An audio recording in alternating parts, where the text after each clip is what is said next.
দেখছি কিছু আরটিআই করা হয়েছিল অনেক আগে থেকে 2019 সাল থেকে 2011 সাল থেকে 2009 সাল থেকে। তো ওয়াকফ বোর্ডের যে আরটিআই রিপোর্টগুলো আসে সেই আরটিআই রিপোর্টগুলো বলছে কোনো সময় ঠিক থাকে না। কারণ 2009 সালে একটা গড়িয়া টেরমাটারে আরটিআই রিপোর্ট এসছে, তাতে বলছে আমাদের এটা ওয়াকফ লিস্টে নেই। তো সেই মালিক আবার দেখছি 2012-তে আবার রিপোর্ট দিচ্ছে, ওয়াকফ বোর্ড থেকে জানতে চেয়েছে, সেটা বলছে ওয়াকফ স্টেটে তাদেরও রেকর্ড নেই। হঠাৎ 2021 সালে বলছে ওয়াকফের রেকর্ড আছে। তারপরে যখন খোঁজ খবর নেওয়া হচ্ছে দেখা যাচ্ছে যে ওয়াকফের রেজিস্ট্রেশন বলছে 1938 সালে হয়েছে। অতএব জমিটির মানে পরম্পরা থেকে জমিটা দেখা যাচ্ছে 2017 সাল থেকে এই রেকর্ড হয়ে রয়েছে মালিকের নামে। উনি 2017 সালে জমিটা বিক্রয় করেছে ওনার ছেলেকে। আবার 2034 সালে উনি জমিটা আবার লিজ দিয়েছেন। আবার 2038 সালে জমিটা ফেরত নিয়ে এসছেন।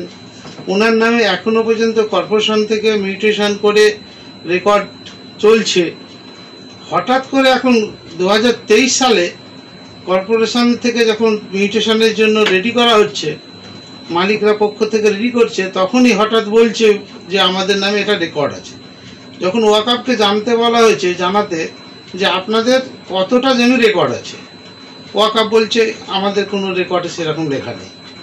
তারপরে গোপন সূত্র থেকে খবর পাওয়া যাচ্ছে একটি জমি 3.5 বিঘার মতো জমি 17 নম্বর গড়িয়ার দুটো পার্টে অংশে একটা পোর্শনটা একটা মসজিদ আছে, মসজিদটাও যে আছে সেটা রাইসুদ্দিনের নামে রেকর্ড আছে একটাটা।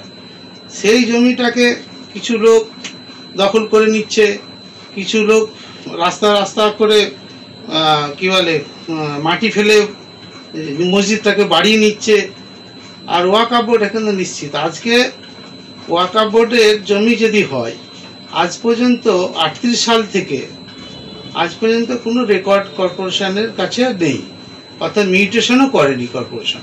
তাহলে কত বড় একটা ব্যাপার দেখুন, যে সেই জমিটাকে ওয়াকফের প্রপার্টিটা মুসলমানদের প্রপার্টি বলছে, হস্তান্তর হয়ে যাচ্ছে নানা রকমভাবে।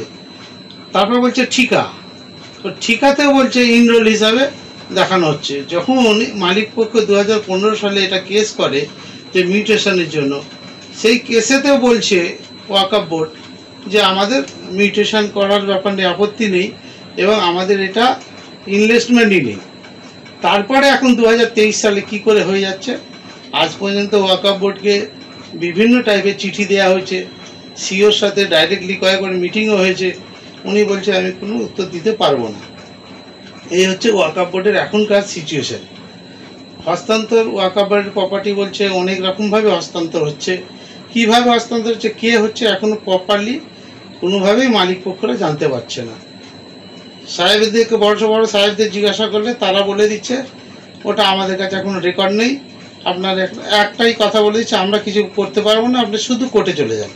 মানে ওনাদের দায়বদ্ধতা ছাড়ার জন্য শুধু ট্রাইব্যুনালে চলে যান, কোর্টে চলে যান, কোর্ট যা বলবে তাই করব, ওনাদের নিজস্ব কিছু বলার নেই। এই হচ্ছে আমাদের বক্তব্য। আপনার নাম? শেখ আকাশ আলী। ওই জমিটার প্রপার্টিটা নিয়ে আমি একটু দেখাশোনা করছি মালিকের পক্ষ থেকে, সেই জন্য এতগুলো ব্যাপারটা আমরা ভিতরে খোঁজখবর নিয়ে জানতে পারছি যে এই হচ্ছে সিচুয়েশান ওখানকার। তো মালিক পক্ষরা খেতে পাচ্ছে না, মালিক পক্ষরা তার পারিবারিক অবস্থা নেই, আজ পর্যন্ত তারা ট্যাক্স দিয়ে যাচ্ছে, কর্পোরেশনের মানে দুয়ারে দুয়ারে যাচ্ছে, ওয়াকফ বোর্ডের দুয়ারে দুয়ারে যাচ্ছে, ট্রাইব্যুনালে বলে দিচ্ছে ট্রাইব্যুনাল চলে যান, এখন আবার ট্রাইব্যুনাল করে আসুন। তা হাইকোর্টের অর্ডার হয়েছে, আবার ওনাদের বক্তব্য হচ্ছে ট্রাইব্যুনালে আবার যান। তো একটা মানুষ তারা সারা জীবন আজকে 1917 সাল থেকে জমিটা ভোগ দখল করতে পারছে না। এই হচ্ছে আমাদের সিচুয়েশন।